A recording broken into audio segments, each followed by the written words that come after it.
amigos, estamos mais uma vez reunidos na nossa casa espírita, a Fraternidade Francisco de Assis.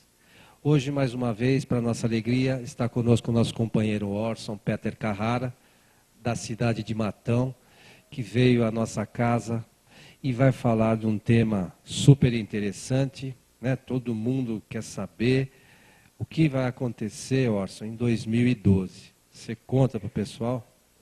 Por favor, fique à vontade. Obrigado, Coelho. Meus amigos, é uma satisfação muito grande estar aqui. Trago meu abraço de Matão e esperamos que a nossa noite seja de muitas reflexões. Mas, afinal de contas, o que é que está acontecendo? Esta pergunta foi feita pelos apresentadores do jornal Hoje, logo no início do ano de 2010, em virtude dos acontecimentos que assustaram e continuam assustando a humanidade. Terremotos em sequência, acumulados em várias regiões, dizimando inúmeras vidas, destruindo prédios, partindo prédios ao meio. Terremotos que se repetiram em vários locais do planeta e que causaram um certo susto. E o mais interessante é que a ocorrência desses terremotos, que dizimam muitas vidas, coincidem com as polêmicas do fim do mundo em 2012. Será que o mundo vai acabar em 2012?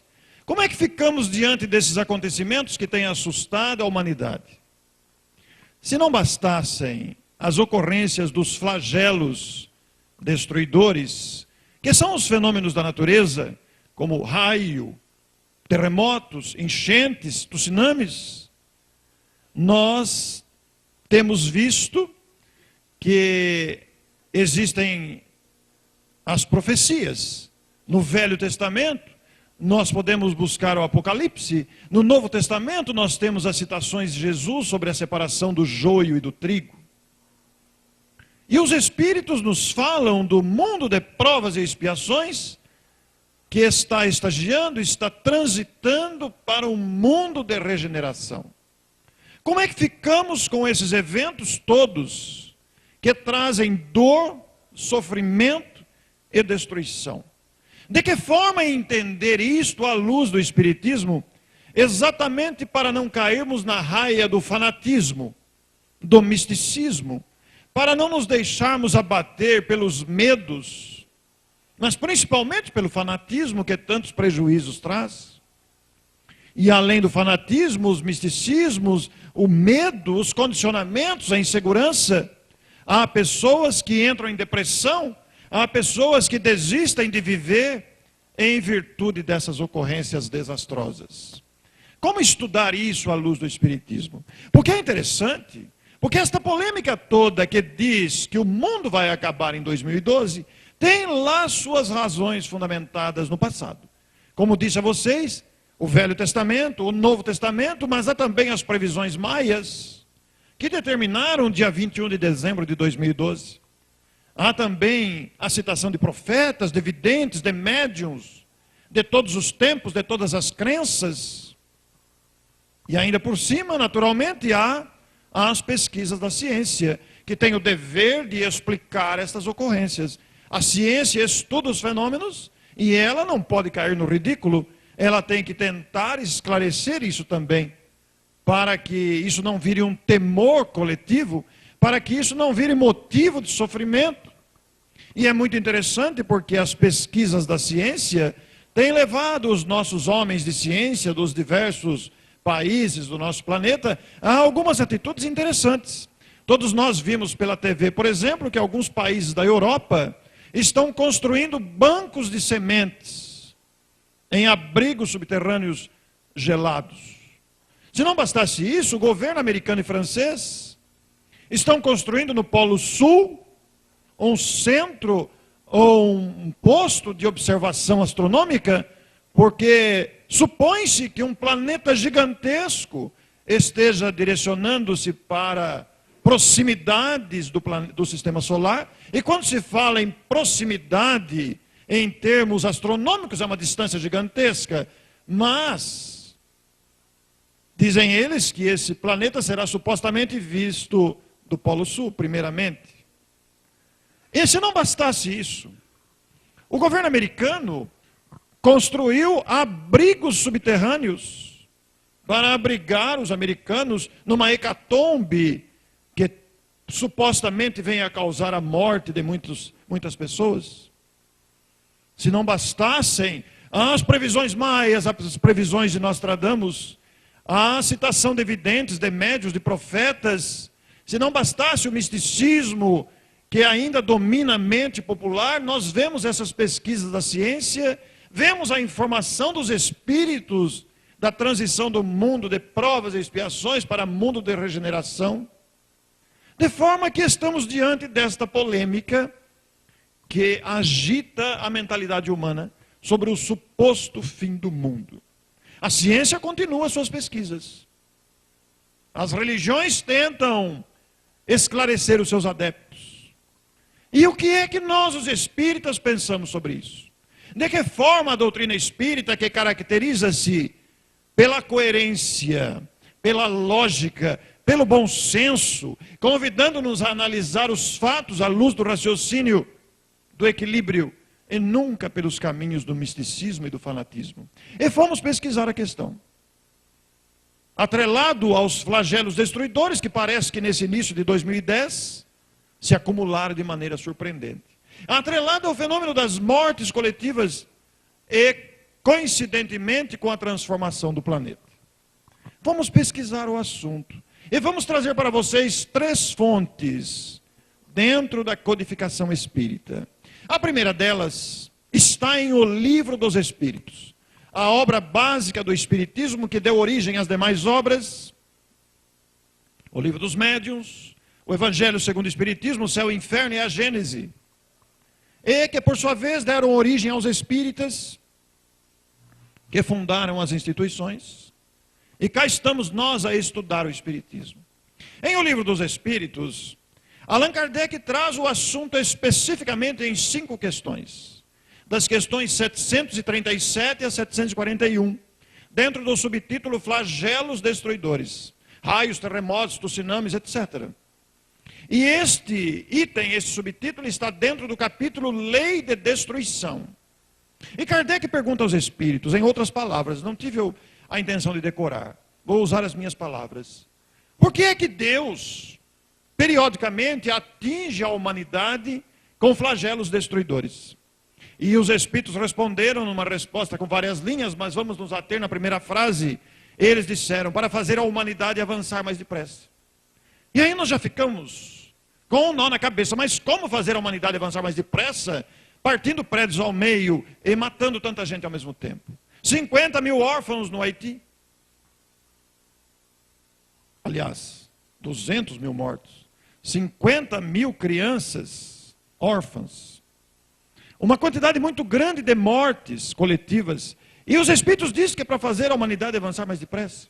Mas notem que, em primeira mão, se formos analisar a fundo a resposta, vemos que a pergunta está dentro do capítulo de Lei de Destruição.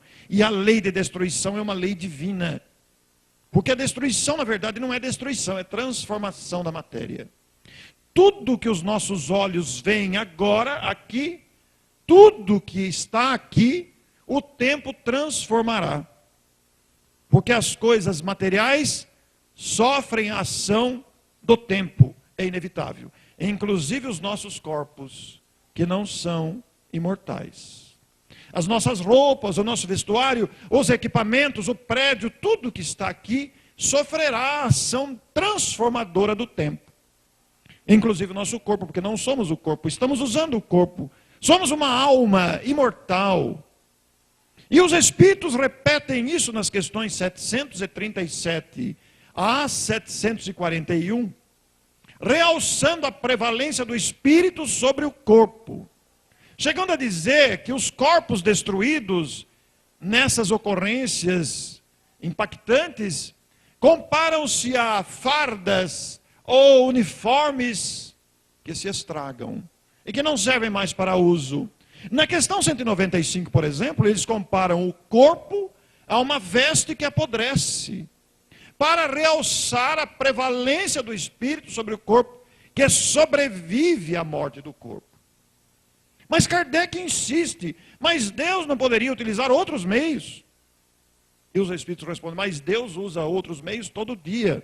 Nós é que somos surdos, cegos, indiferentes aos convites da divindade para o aperfeiçoamento. Mas Kardec ainda insiste, mas nessas ocorrências traumáticas morre o justo e o injusto. Isto é justo.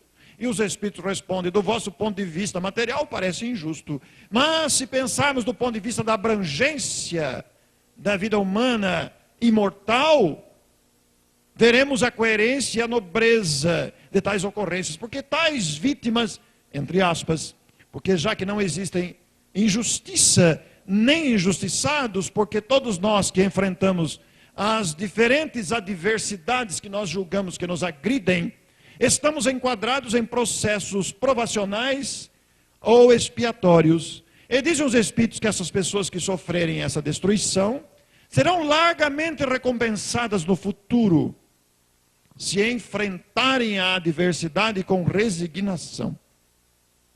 Nesse ponto é importante entendermos o que são provas e expiações. Porque os espíritos vivem dizendo, nós estamos habituados a ouvir isso dentro do nosso movimento espírita, que nós habitamos um mundo de provas e expiações, conforme define o codificador Allan Kardec no capítulo 3 do Evangelho segundo o Espiritismo, situando o planeta Terra numa categoria de provas e expiações. E o que são provas e o que são expiações? Nós precisamos entender isso, para tirar a essência do ensinamento. Provas são situações que nós solicitamos, aceitamos da sugestão dos benfeitores que comandam o planejamento reencarnatório de nossas vidas, ou a sabedoria divina na sua grandeza e sabedoria própria envia para que aprendamos alguma coisa. De forma que as adversidades que nos atingem têm uma finalidade nobre de nos fazer amadurecer em algum ponto, de realizar aprendizados que necessitamos. Vejam, nenhum de nós é obrigado a ser motorista. Mas se nós quisermos ter a nossa carteira de habilitação, nós temos que nos submeter à prova de autoescola. Nenhum de nós é obrigado a ter um título acadêmico. Mas se nós quisermos ter um título acadêmico, nós temos que nos subordinar, nos sujeitar à prova do vestibular. De forma que a prova são situações que nós nos submetemos, aceitamos, para subir degraus, para alçar degraus de progresso. Na área do intelecto, na área profissional, na área moral, na área emocional, psicológica, etc. Quer dizer, a prova é algo para que a gente suba, amadureça, aprenda, progrida. Isto é prova. E expiação? A expiação, ela é a consequência, não é castigo. Não existe castigo na obra da criação. Deus não castiga, nem tampouco premia. Mas Deus estabeleceu leis que determinam, estabelecem que nós sempre responderemos pelas nossas precipitações, pelos nossos equívocos, pelas lesões que causamos no outro e em nós mesmos.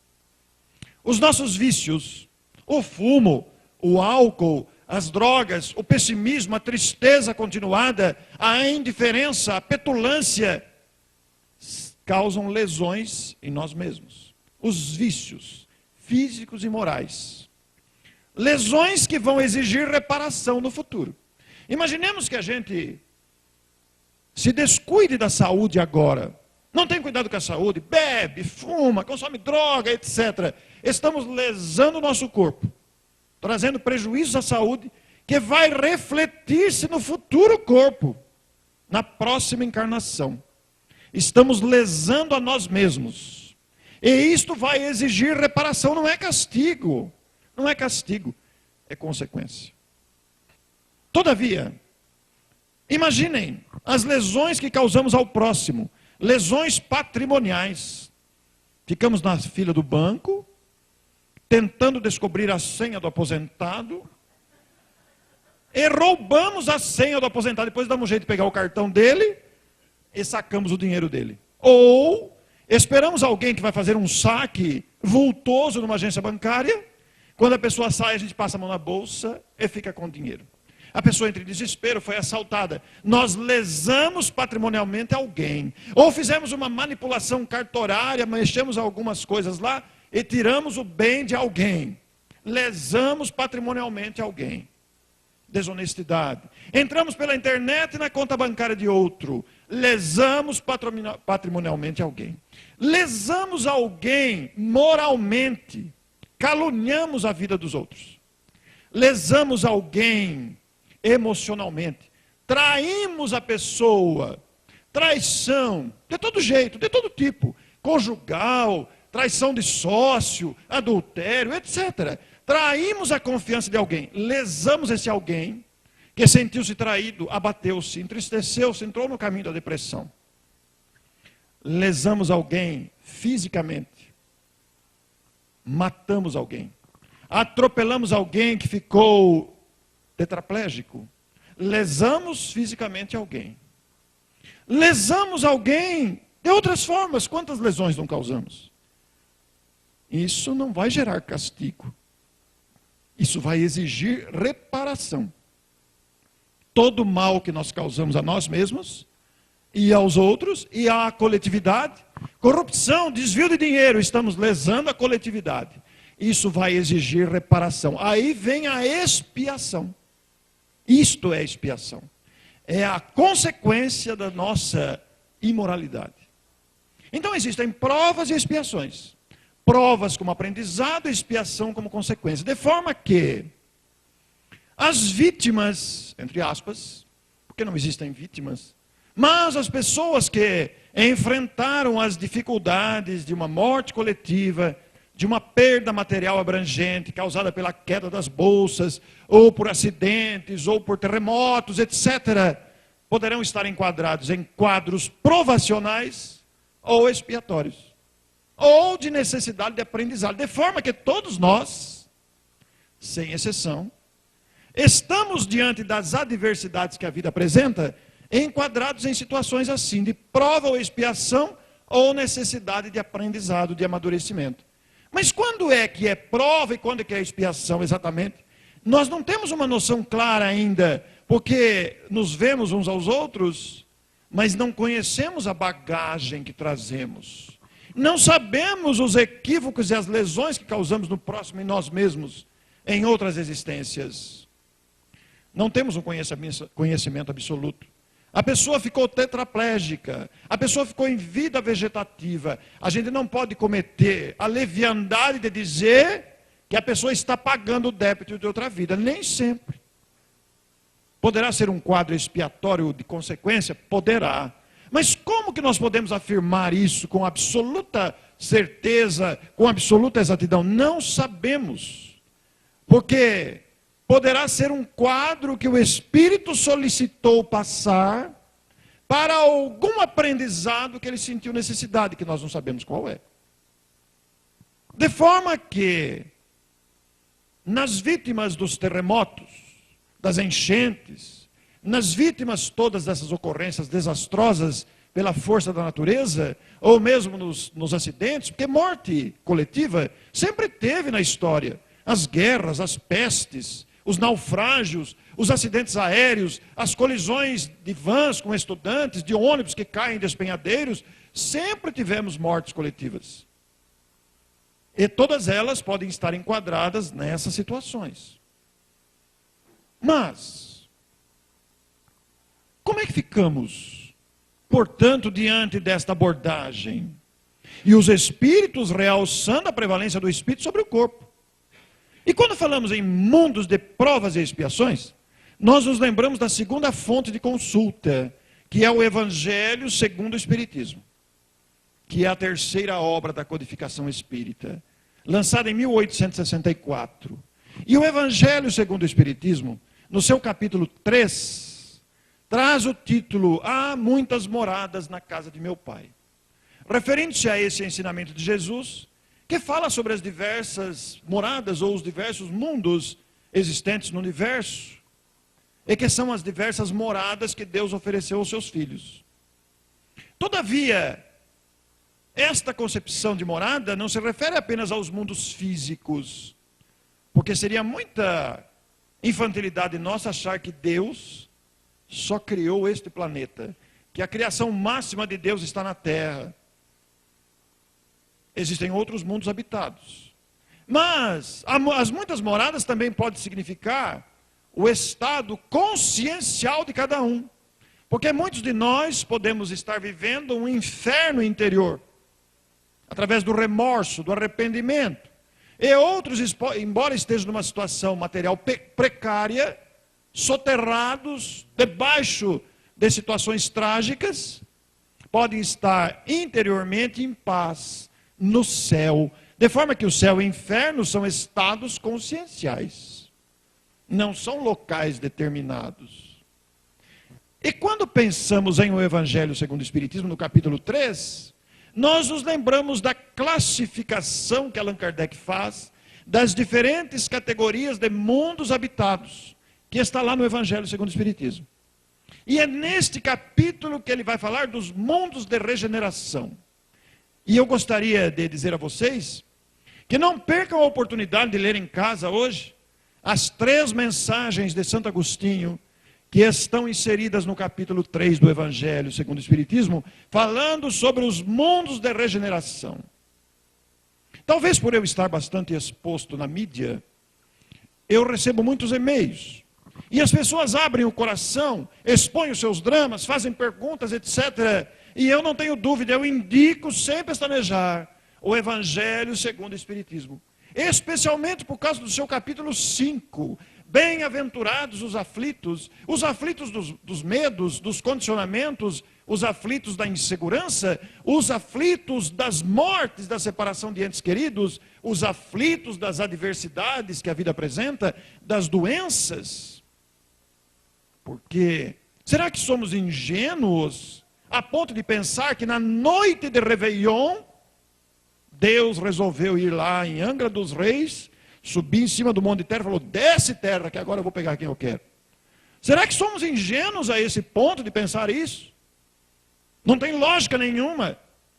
Na noite de Réveillon, reunindo pessoas de diferentes lugares, que pagaram uma diária alta, reunidas ali para serem soterradas pelo deslizamento de terra. Não. Isso tem um planejamento, foi planejado antes, para atender a necessidade dos espíritos envolvidos em quadros provacionais ou expiatórios. Então, o capítulo 5 do Evangelho segundo o Espiritismo apresenta todo esse conforto e consolo do Espiritismo, as nossas dúvidas, as nossas inquietações íntimas. Nós vamos encontrar a primeira mensagem dos Espíritos lá, bem e mal sofrer. Ensinam os Espíritos que bem sofrer é quando recebemos as adversidades da vida e fazemos delas degraus de amadurecimento e aprendizado. E mal sofrer é quando os eventos externos que nos atingem e que nós sentimos que nos agridem, que nos fazem sofrer, nós ficamos revoltados, nos voltamos contra Deus. Onde estava Deus que esqueceu de mim? Então os Espíritos ensinam a este processo de assimilação. Quando as dificuldades vierem, quando nos sentimos agredidos, é preciso aproveitar a lição, saber o que é que a vida está querendo ensinar.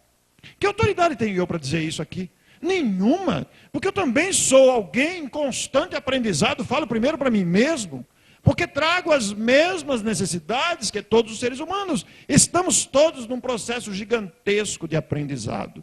Mas é preciso entender este processo de prova e expiação, para aproveitarmos as lições. Quando alguma coisa está doendo, quando alguma coisa está nos machucando, quando alguma coisa nos atinge, é porque nós temos necessidade de algum aprendizado. Suponhamos que a gente volte ao mundo dos espíritos pelo fenômeno biológico da morte, porque considerem vocês, todos nós que estamos aqui, fisicamente falando, biologicamente falando, brevemente seremos cadáveres. Alguém duvida? Não. A morte é a única coisa certa da vida, mas acontece que nós não somos esse corpo, nós somos seres imortais. E a imortalidade nos convida a progredir continuamente. Então, diante das adversidades, o que é que a vida está querendo ensinar? O que é que eu estou precisando aprender? Mas por falar em Evangelho segundo o Espiritismo, em todo o esplendor do seu capítulo 3, falando sobre este assunto, onde vocês vão encontrar as belíssimas mensagens de Francisco de Assis, e todo o conforto do capítulo 5, dos bem-aventurados os aflitos, que é o mais longo capítulo do Evangelho, eu pergunto para vocês, tem alguém aqui que não tem o Evangelho? Pode levantar a mão, não se intimide. Tem alguém que não tem? Não tenha medo, se você não tiver, eu trouxe aqui para trazer, para dar para se alguém não quiser. Tem alguém que gostaria de presentear alguém com o Evangelho segundo o Espiritismo? Nós chegaremos lá, vamos vencer essa resistência, essa timidez. Eu estou falando do Evangelho pelo seguinte, no romance O Abridor de Latas, escrito pelo Wilson Frongilo Júnior, que é um escritor notável de Araras, presidente do Instituto de Difusão Espírita, um dos personagens desse romance O Abridor de Latas, lá pelas tantas, sugere que nós, os espíritas, esqueçamos o Evangelho. Aqui está um pacote de 5 exemplares. Esqueçamos o Evangelho. Mas não é esquecer os ensinos. É esquecer o exemplar mesmo. Esquecer o exemplar em aeroportos, rodoviárias, consultórios, padarias, bancos, filas, cadeiras, locais públicos. Que os benfeitores encaminharão o exemplar para a pessoa que necessita. E eu me dei conta que não é só o Evangelho segundo o Espiritismo. É o Livro dos Espíritos, é o Livro dos Médiuns, é o Céu e o Inferno, é a Gênese. Porque eu fui falar numa cidade pequenininha, aqui do estado de São Paulo, e levei comigo 8 exemplares de A Gênese. Por que estou citando a Gênese? Porque a Gênese é a conclusão desta palestra. E levei comigo o exemplar da Gênese, pensando, bom, eu vou falar lá no centro espírita, deve ter 1 ou 2 pessoas que não têm a Gênese. Hoje eu não tenho aqui para trazer, infelizmente. Mas, tinha 80 pessoas na palestra. E perguntei, quem aqui não tem a Gênese? Quantos vocês acham que levantaram as mãos? 50 pessoas. Tinha 30 que tinha. E eu fiquei numa saia justa, porque eu só tinha 8. Eu tive que sortear. E eu fiquei imaginando, se nós, os espíritas, não temos a Gênese, olha o que falta fazer. E aí nós ficamos a entender que não é só os livros da codificação, é outros livros que já não usamos, que podem ser úteis a outras pessoas, que nós podemos esquecer, mas são as mensagens avulsas que nós recebemos, os jornais, as publicações, esquecer, para que outras pessoas se beneficiem do conhecimento. E eu fui falar numa cidade de porte grande, aqui no estado de São Paulo, na abertura de um mês espírita. E motivado pela sugestão do romance, eu comprei 50 exemplares do Evangelho segundo o Espiritismo, porque o romance também sugere que nós, os espíritas, compremos alguns exemplares, de vez em quando, para esquecer por aí. Eu levei 20 comigo, falei, eu vou inovar hoje, é coisa nova, eu vou oferecer para a plateia 20 exemplares. Qual não foi a minha surpresa ao chegar no auditório de 400 pessoas, e todos os 400 participantes do evento ganharam o Livro dos Espíritos, gratuitamente da coordenação do evento. E mais, eram 4 semanas. Em cada semana eles distribuíram 400 exemplares. Primeiro foi o Livro dos Espíritos, segundo foi o Céu e o Inferno, terceiro o que é o Espiritismo, e quarto o Evangelho segundo o Espiritismo.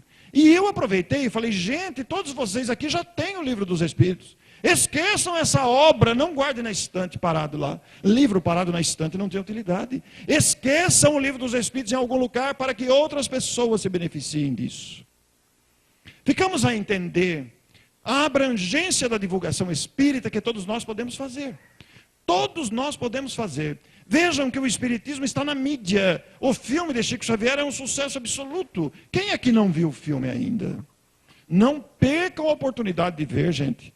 Vocês vão rir e chorar. Não se trata de um filme de pregação espírita. É o relato biográfico de um homem que incorporou ao próprio comportamento os exemplos de amor ao próximo e vive o Evangelho como trouxe o Cristo. E que nos faz entender a abrangência e a importância desta tarefa. Engajemo-nos todos na divulgação espírita, porque ela é muito útil, muito necessária. E aí, nós nos lembramos da terceira fonte de consulta, que é a Gênese. Esta obra esquecida, pouco lida, pouco divulgada. E a Gênese, em seu último capítulo, com o título, é o capítulo 18, Fim dos tempos, sinal dos tempos, a nova geração. Quem tem a Gênese em casa? Tem bastante gente que não tem, é natural, porque é um livro pouco conhecido, pouco divulgado. No entanto, gente, vocês que têm a Gênese, eu gostaria de ter aqui comigo para distribuir para vocês, mas não tem. Para quem tem a Gênese em casa, não perca a oportunidade de ler o último capítulo, que é menos de 20 páginas, ou pouco mais de 20 páginas, a depender da tradução. Porque parece que Kardec escreveu hoje cedo. Pôs o relógio para despertar às 6 horas, levantou mais cedo e escreveu o que está escrito ali. Tamanha a atualidade do texto que ali está, descrevendo sobre esse processo de transformação da Terra. Como se tivesse escrito hoje. Descrevendo todas essas transformações. Porque o mundo, o próprio Kardec pondera em obras póstumas, outra obra desconhecida e que precisamos conhecer e valorizar, o mundo não vai acabar. Não tem lógica o mundo acabar. Esta previsão de 2012 é apenas uma mentalidade mística, não vai acabar. Vai acabar sim. Um período de prevalência do mal.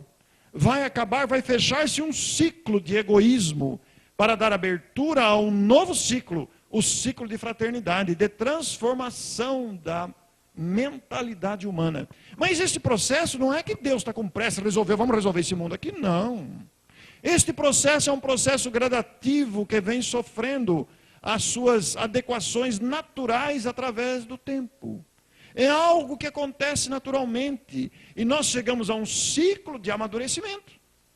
Amadurecimento moral dos habitantes da Terra. Porque vejam que nós já estamos desenvolvendo a compaixão. Vejam que nós já estamos desenvolvendo a necessidade da ética. Notem que nós já percebemos que precisamos respeitar o meio ambiente. E quando os Espíritos ensinam lá na questão 737, de que Deus promove esses eventos para fazer a humanidade avançar mais depressa, nós podemos tirar duas conclusões básicas em primeiro lugar. Primeiro, notem que o terremoto do Haiti, que matou mais de 200 mil pessoas, despertou a solidariedade mundial. Todo mundo quis ajudar o Haiti. Os países de primeiro mundo, os países ricos, mandaram hospitais, navio, mandaram pessoas, mandaram remédios, mandaram água, mandaram comida, roupas, etc. O Brasil, que não é um país de primeiro mundo, ajudou bastante. Por quê? O evento parece que dá uma chacoalhada na nossa indiferença. Parece que nos desperta desta sonolência. E mostra, chama a nossa atenção, que nós precisamos muito uns dos outros. E que não podemos ser indiferentes com o sofrimento alheio. Então mexe com a moral. Faz a gente despertar dessa indiferença, da sonolência, e nos faz levantar a cabeça para olhar a necessidade do outro. E demonstra a nossa fragilidade. Nós achamos que somos os tais. Aí vem um evento desse e faz abaixar um pouco o topete da gente, né? Mostra a nossa fragilidade, o quanto precisamos uns dos outros. Mas também mexe com a inteligência. Porque os cientistas são levados, estimulados a estudar novas formas de prevenção, de detectar esses eventos. E, ao mesmo tempo, desenvolver novas tecnologias que atendam os resultados dessas catástrofes. Que atendam a situações de emergência com mais eficiência. Desenvolvem treinamentos em bombeiros, em equipes de resgate, em providências e contingências de atendimento a vítimas, de forma que mexe com o coração nosso e mexe com a inteligência, então faz a humanidade avançar. Porque a gente fica aqui sonolento, indiferente, aí vem um evento desse, todo mundo acorda, o que está acontecendo, o que vai ser? Não vai haver nenhuma hecatombe de um planeta que bater na Terra, não, isso não tem lógica, não vai acontecer isso, o mundo não vai acabar. Mas nós estamos vivendo um período de amadurecimento, de transição, desta prevalência do egoísmo, do salve-se quem puder, que é este mundo que nós habitamos, para uma nova era. Mas como é que vai se dar isso? É matando um monte de gente? Não. E aí nós vamos nos valer da última questão do Livro dos Espíritos. nada mais, nada menos que São Luís, um dos espíritos codificadores, fala sem meias palavras que a renovação da humanidade se dará com a encarnação de espíritos melhores, que virão habitar este mundo, substituindo as gerações desobedientes, perversas, as gerações resistentes ao bem, as gerações teimosas, aqueles que fazem o mal calculadamente, para renascerem aqui espíritos com tendência ao bem. E aí a gente pensa, mas então não vai sobrar ninguém. Não. O próprio Kardec explica isso. Muitos de nós são levados como se fosse uma correnteza da influência de mentes desequilibradas. Mas se tirar-se a influência de mentes perversas e desequilibradas, muitos de nós se tornam mais dóceis. E são mais facilmente influenciáveis por aqueles que trabalham e persistem no bem. Então, este processo todo de transformação está se acumulando agora. Nós vemos destruição em massa, porque Kardec diz lá na Gênesis, estudem, vejam o último capítulo, não deixem de ler, não percam a oportunidade de encantar-se com a atualidade, a coerência, a clareza de Allan Kardec no último capítulo. Quando a destruição se acumula, é sinal de transformação deste período para outro. Em O Evangelho, Allan Kardec faz a classificação das categorias de mundos habitados. Mundos primitivos, que a Terra já viveu, mundos de provas e expiações, que estamos vivendo, que não começou agora, há mais de centenas de anos, e que vai ainda por algumas décadas, mas nós estamos atingindo o clímax, estamos atingindo o auge desta transformação, para fazer com que a Terra atinja o mundo de regeneração. E este auge, isto é fantástico, este auge coincide com o período de amadurecimento da mentalidade humana, que nos faz valorizar o bem, procurar o bem, porque todos nós estamos vivendo uma revolução interior, dos autoquestionamentos. O que é que eu estou fazendo na minha vida? O que é que eu tenho que fazer? Parece que a consciência chama para que hajamos melhor. E notem o detalhe. Ele coincide também, esse período de transformação, com o centenário de Chico Xavier. Que coisa interessantíssima. Nós planejamos a vida com 1 ano, 2 anos, 3 anos, 4 anos, 5 anos de antecedência. Os espíritos planejam uma coisa, os acontecimentos com séculos, com milênios. E o centenário de Chico Xavier não é uma coincidência nesta época, porque nós estamos vivendo este período de amadurecimento que leva as pessoas a se questionarem. E quando vem o exemplo deste homem amor, são levados a pensar na imortalidade da alma da qual ele se fez portador, no exemplo pessoal de dedicação ao bem, à humildade, fazendo-nos também despertar para esses valores extraordinários. Mas pensando nisso, tem alguém fazendo aniversário aqui hoje? Você, por favor, venha até aqui. Não tenha medo. Só tem você fazendo aniversário hoje? Mais alguém? Então, por favor. Antes de mais nada, meus parabéns. Como é que é seu nome? Renê. Renê, você já leu a coleção da saga de Pilatos, O Amor Jamais Te Esquece, A Força da Bondade, Sob as Mãos da Misericórdia? Não. Você gosta de ler? Então, mas gosto. Lê bastante? Leio. Então você ganhou a coleção de presente.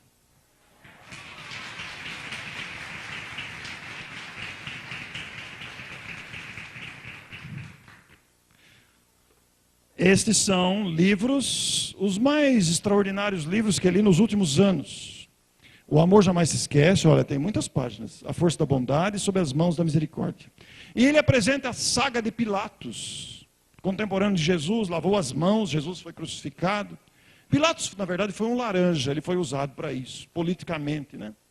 Mas eu ouso dizer que esta é a saga do nobre Zacarias, que conheceu Jesus e se tornou um porta-voz do Evangelho. Faz tempo que você não chora? Faz. Você vai chorar agora, então. Leia estas obras, porque você vai se sentir tocado de uma sensibilidade impressionante. Só que eu vou pedir uma coisa para você. Você vai assumir um compromisso público aqui com o público que aqui está presente, de depois de ler as obras, passar adiante. Assumo essa responsabilidade. Não guarde na estante, por favor.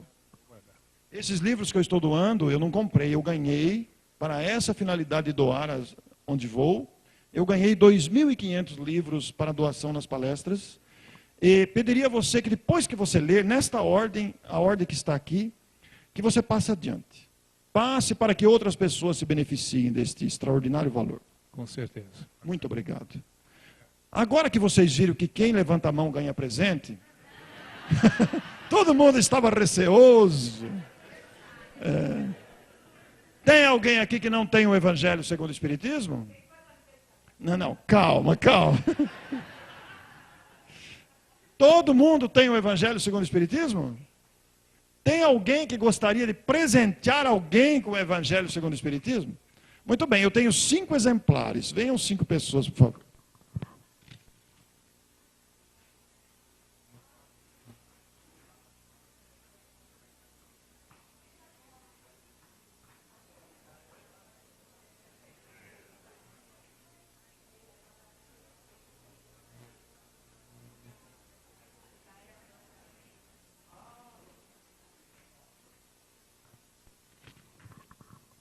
Esses livros que nós estamos...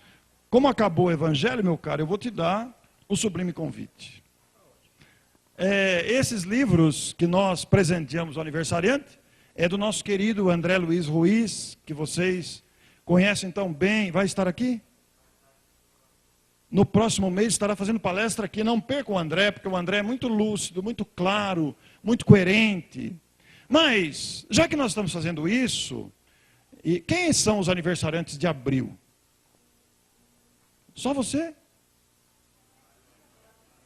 Eu não vi, desculpa. Então venham aqui os aniversariantes de abril também.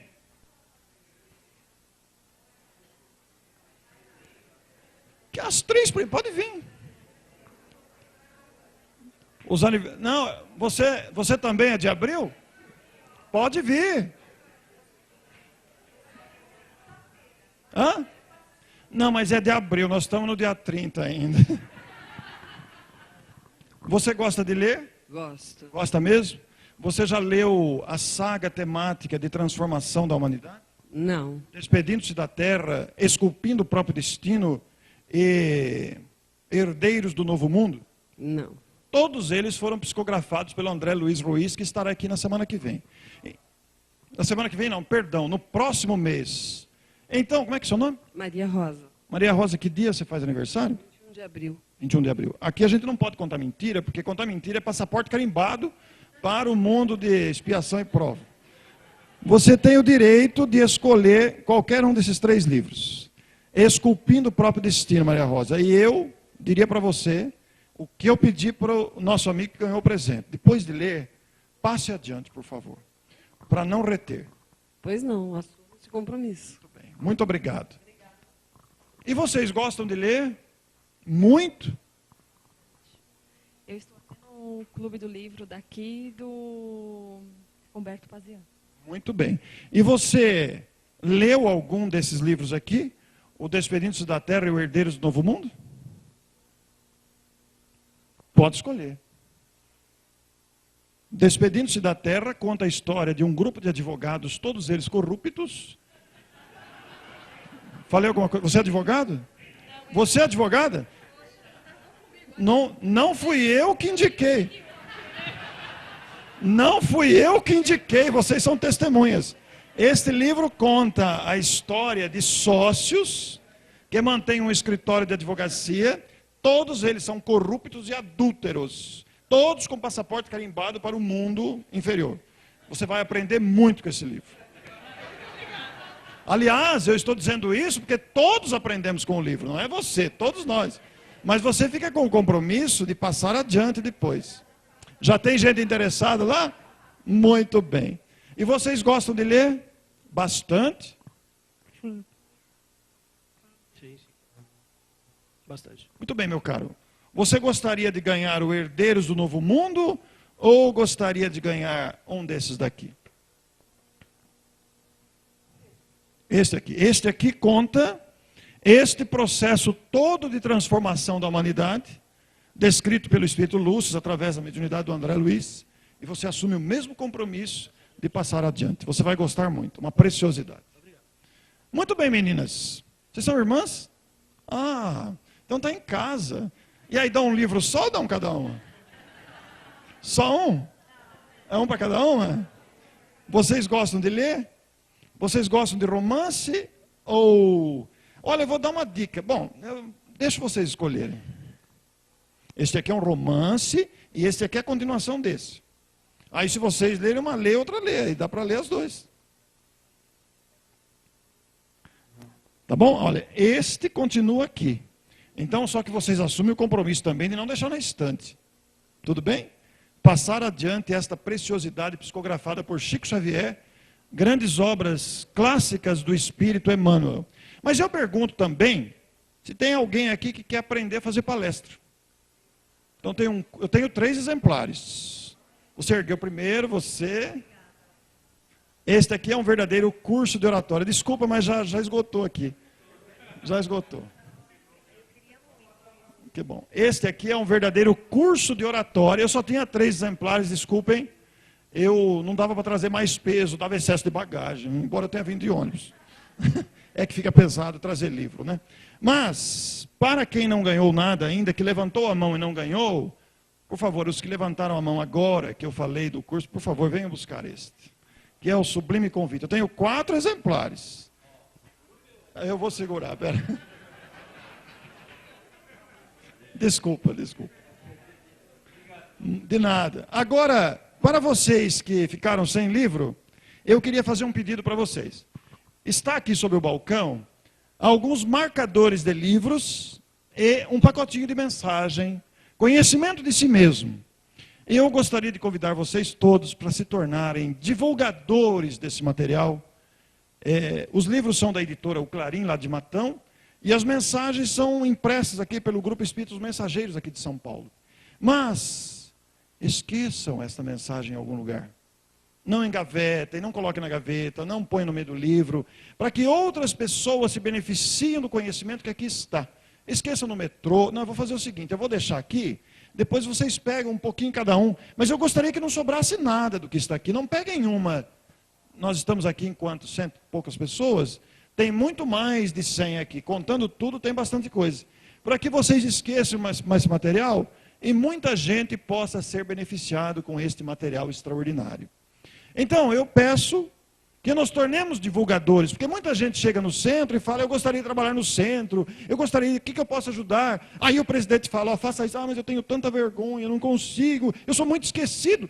Graças a Deus, esqueça os livros, as mensagens, os jornais, use essa potencialidade para beneficiar outras criaturas.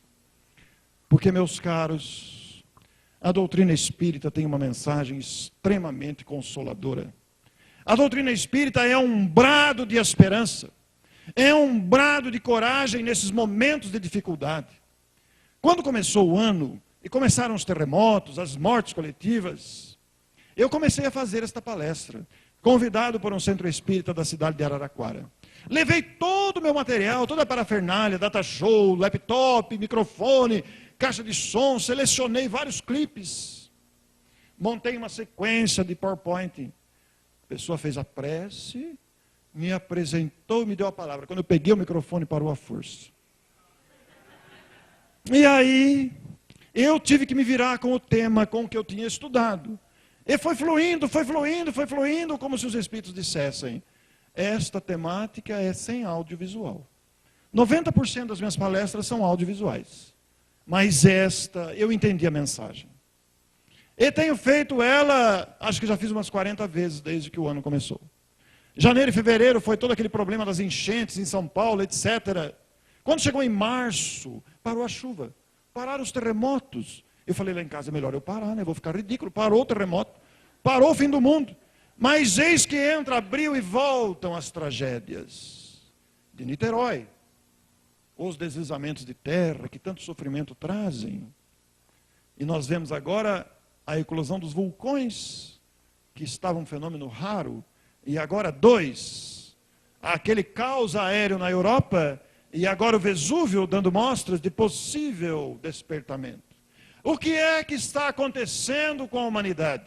Seremos liquidados? Não, de forma nenhuma. Deus é bom e não nos criou para destruição. Não tenhamos medo, o mundo não vai acabar, continuaremos a viver porque somos imortais, ainda que a morte destrua o corpo. Mas o planeta continuará o seu trajeto. Claro que continuará. O que teremos fim é o fim de uma era de egoísmo, uma era de prevalência do mal, para adentrarmos uma era de progresso e felicidade.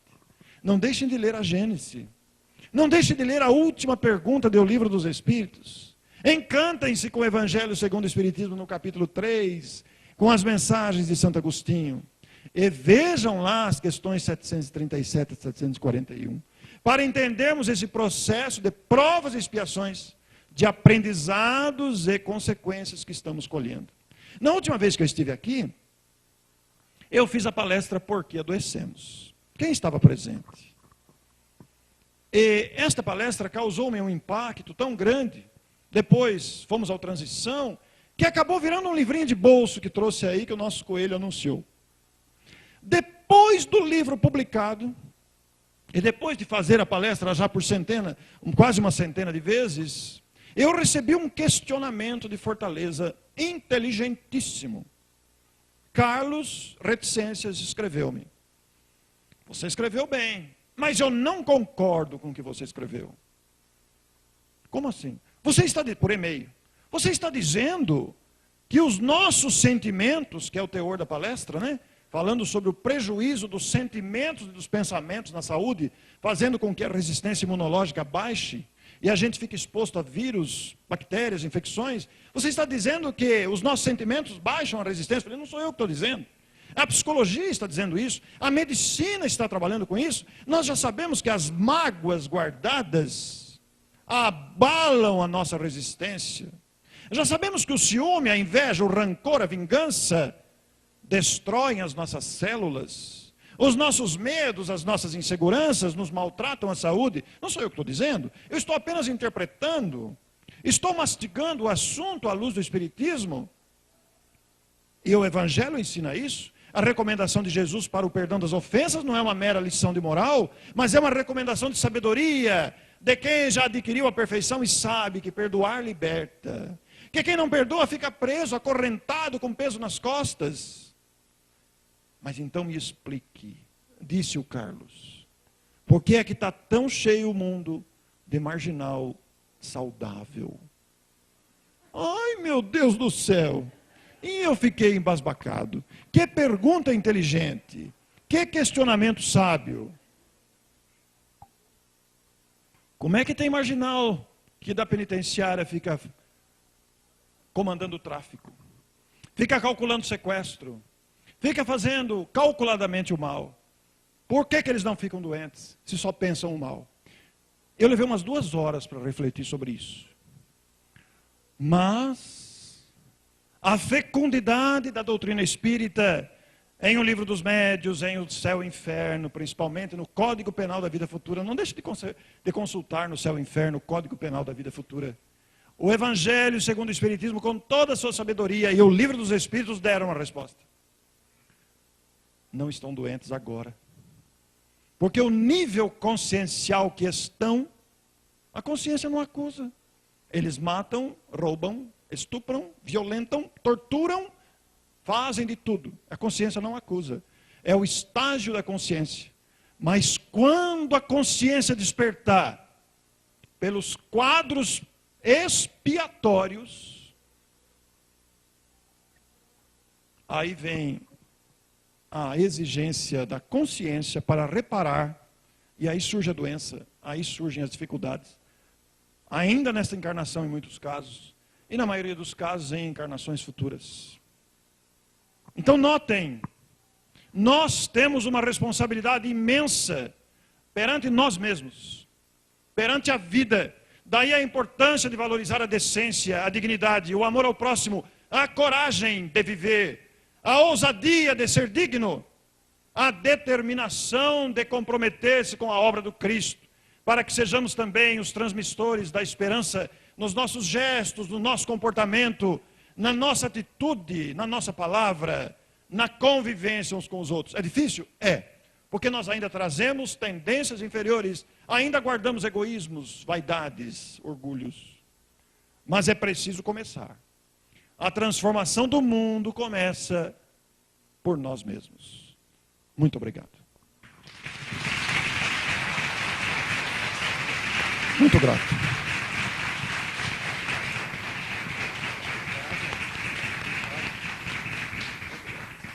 Obrigado, Orson. Eu só queria fazer mais um lembrete. O livro Herdeiros do Novo Mundo, também é do nosso amigo André Luiz Ruiz, e é também uma peça de teatro que está em cartaz aqui em São Paulo, até junho, está em cartaz. Lá embaixo a gente tem o cartaz direitinho, aqui na capital mesmo, se não me engano, é na Brigadeiro Luiz Antônio. Mas no cartaz tem, e tem no site deles, é do nosso amigo Marco Nicolato, né? O site deles é www.operariasdopalco.com.br. Júnior, por favor, depois você coloca para a gente não esquecer. Vale a pena, Coelho, você falando disso, indicar para vocês, não deixe de consultar o site mensagefraternal, sem o M, é mensagem em espanhol, né? Não é mensagem, é mensagefraternal.org.br. Se vocês rolarem a setinha lá, tem 4 palestras. Preparado para o futuro? 1, 2, 3 e 4, cada uma de 30 minutos, que fala exatamente desse processo de transformação e que inspirou essa palestra. Não deixe de ver, vocês vão aprender muito. E o André mandou esse material para nós, em breve vai estar no nosso site também. Valiosíssimo. Obrigado, Orson. Para os amigos que estiveram conosco na internet, o nosso abraço e até o nosso próximo encontro.